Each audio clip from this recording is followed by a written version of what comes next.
The moment most gardeners hear the word fungi, they think disease, rot, or something going wrong underground. That assumption quietly limits harvests year after year. Today we're talking about the forgotten fungi that actually build massive root systems and unlock yields most people never reach. If you want healthier plants, deeper roots, better drought resistance, and nutrient-dense harvests without constant inputs, this is foundational knowledge. Before we go further, make sure you subscribe to Evergreen Garden, share this with another gardener who wants better results, and leave a comment below about what you're growing this season so this channel keeps reaching people who care about soil, not shortcuts. What most gardeners miss about fungi and plant roots. Plants were never meant to grow alone. In natural systems, roots are almost always partnered with beneficial fungi called mycorrhizae. These fungi don't just sit in the soil. They physically attach to plant roots and extend far beyond them through microscopic threads called hyphae. These threads increase the plant's effective root system by up to 10 to 100 times. That means a tomato with a 6-inch root zone can function like it has roots several feet wide. This is not theory. This is how forests grow without fertilizer and how wild plants survive drought, poor soil, and competition. How mycorrhizal fungi actually supercharge nutrient uptake. Phosphorus, zinc, copper, iron, and calcium are often present in soil, but locked up in forms roots can't access. Fungal hyphae release organic acids and enzymes that dissolve these minerals and deliver them directly into the plant in exchange for sugars. The plant feeds the fungi roughly 20 to 30% of the sugars it produces through photosynthesis, and in return it gets nutrients and water on demand. This is a biological trade system that outperforms synthetic fertilizers over time because it builds capacity instead of dependency. Why fungi dramatically improve drought tolerance and plant resilience? Those fine fungal threads move water through soil pores roots can't reach.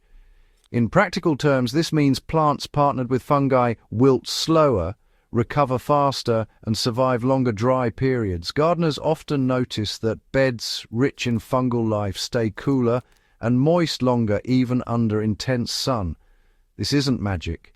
Fungal networks improve soil aggregation, creating stable crumbs that hold water while still draining excess moisture. Crops like peppers, maize, squash, and fruit trees show especially dramatic improvements when fungal partnerships are strong. So which plants benefit the most from these relationships and which ones, well, don't? Most vegetables, herbs, trees, shrubs, and grains actually form mycorrhizal relationships. You'll find that tomatoes, potatoes, beans, onions, carrots, citrus, avocado, berries, and fruit trees all respond really strongly. Now, the main exceptions are plants in the brassica family, like cabbage, broccoli, kale, and mustard, along with spinach and beets. These particular plants don't form fungal partnerships, but they still benefit indirectly from the healthier soil structure created by fungi around them. Modern gardening practices, without meaning to, often end up destroying the very fungi that help our plants thrive. You see, excessive tilling physically rips apart fungal networks every single time we turn the soil. When we use high-phosphorus synthetic fertilizers, they basically tell plants they don't need fungi anymore, so the roots just stop cooperating. And, well, fungicides can't tell the difference between harmful and beneficial fungi, so they often wipe out those vital organisms that actually protect roots from disease. Even just leaving soil bare under the hot sun can reduce fungal populations because fungi really need living roots or some sort of organic cover to keep going. So when it comes to introducing fungi the right way as you plant, the most effective method is to make sure the mycorrhizal fungi have direct contact with the roots. For transplants, you'll want to dust the root ball with mycorrhizal inoculant, about 1 teaspoon per plant, making sure it actually touches the roots before you put the plant in the ground. If you're sowing seeds, just mix the inoculant into the planting furrow at roughly 1 tablespoon for every 10 feet of row. For trees, apply 2 to 4 tablespoons directly into the planting hole, give it a light mix with the soil, and then place your tree. Always water straight away to kickstart fungal growth. Now, if you're wondering how to keep fungi happy without constantly buying inputs, remember fungi thrive on carbon, not nitrogen. Mulching with things like shredded leaves, wood chips, straw, or even partially decomposed compost gives them the perfect habitat. A good rule of thumb is a 2 to 3 inch layer of organic mulch, kept up all year long. Just be careful not to bury fresh wood deep in the soil.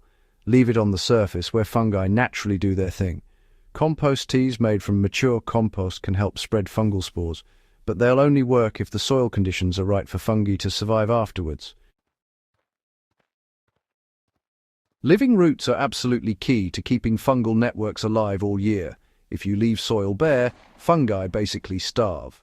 So, keeping something growing at all times, whether it's cover crops like clover, vetch, cowpeas or ryegrass, helps maintain those active fungal networks and bridges the gap between your main crops. Even letting a few volunteer plants or low-growing weeds stick around for a bit is better for fungi than leaving the soil exposed. When you cut crops instead of pulling them up, the roots decay right there in the soil and feed the fungi directly. Now, fungi also play a big part in reducing disease pressure naturally. Healthy fungal networks take up root space that pathogens would otherwise use, and they actually trigger plant immune responses, making cell walls stronger and plants more resistant to stress. Gardeners often notice less root rot, fewer issues with transplant shock, and more even growth once fungal populations have settled in. It's prevention through biology, not just reacting with chemicals.